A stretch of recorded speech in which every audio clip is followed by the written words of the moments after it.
Hi, my name is Massa. What the fuck? Hi, my name is Massa. Sony's going nutso. They've added internal 4K to a ton of their new cameras. So many exciting cameras. Last year I took a look at the ultra-compact RX10II Mark III. This year I'm going to look at the much more zoomier RX10 Mark II.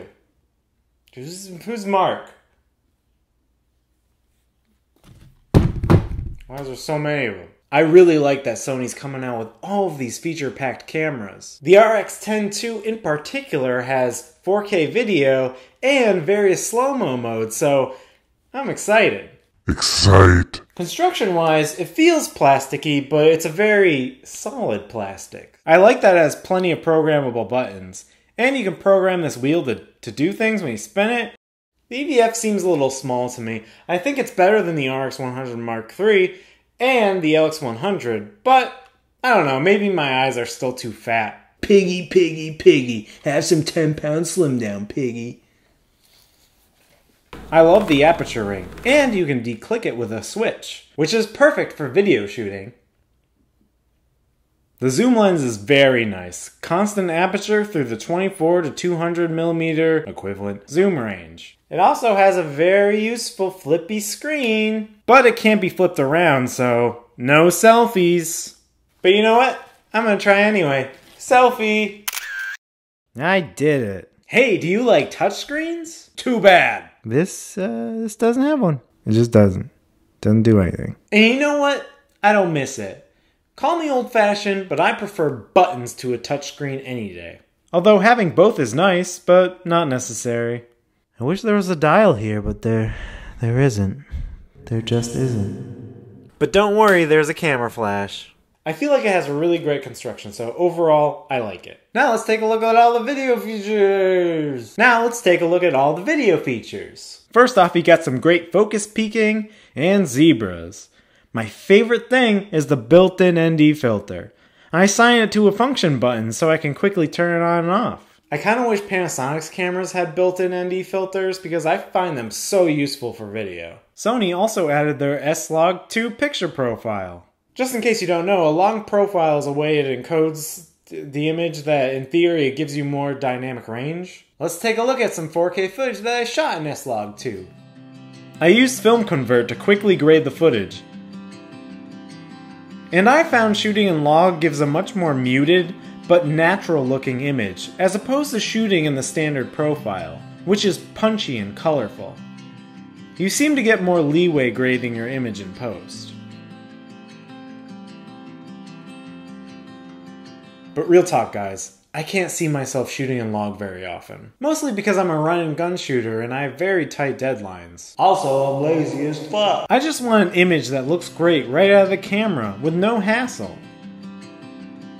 And honestly, just shooting in the standard profile with this camera, it's really impressed me. And I can see myself using this camera in many run and gun shoots.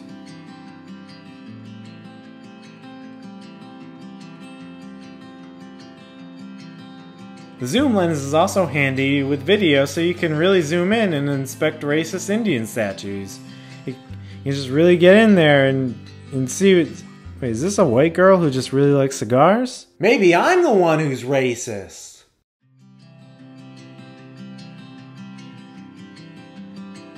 Another thing this camera does... Wait, did you see that?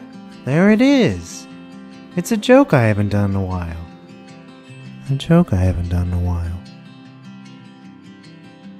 This is a great zoom lens, but with the tiny sensor, you won't get good bokeh unless you really zoom in. And this is, and I'm not sure what this is, and I don't know what's happening. By far the most exciting addition is the slow-mo settings. You can shoot at continuous 128 frames per second at 1080p, burst 240 frames per second at almost 1080p, 480 frames per second at some shittier resolution, and an amazing 960 frames per second at some really shit resolution. The 240 frames per second is really great, and perfectly usable for 1080p delivery.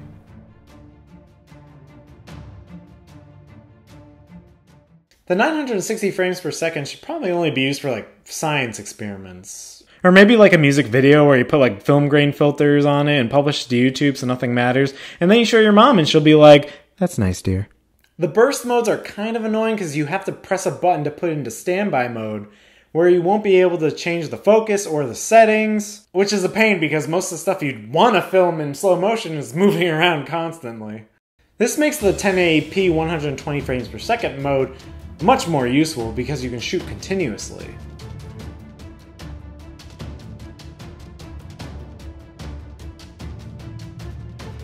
You can just shoot and fiddle with the focus all you want. I fiddled and focused your mom last night in the sex chamber with intercourse. You see. These are jokes. This camera can continuously autofocus while recording, but I'd recommend it for wider focal lengths. When you zoom in, it can get confused. Close enough. Enough about video. Can this camera take pictures? Yes, it can. It's a camera. Idiot. This camera is an absolute shot getter. The zoom range makes it perfect for everyday walk-around photography.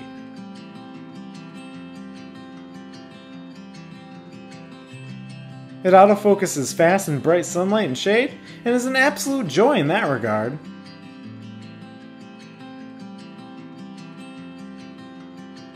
Oh, now those are racist statues. I found them. You might have some trouble with this camera in low light conditions, but if indoor photography is more your thing, then maybe you should pick up the RX100 Mark IV, which has a maximum aperture of 1.8 and a more compact body, and it has many of the same features. But this one has the zoomy zoom, so you gotta pick!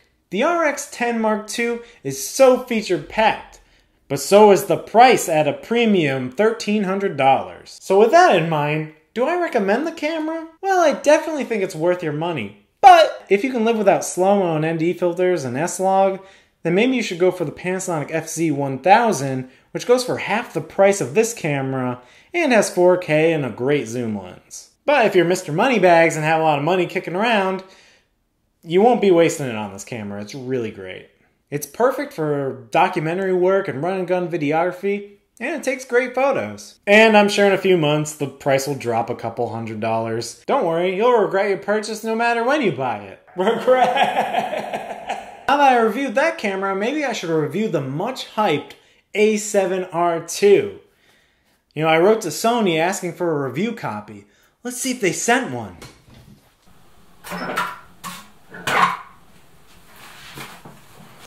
Huh, it's a letter from Sony. I wonder what it says.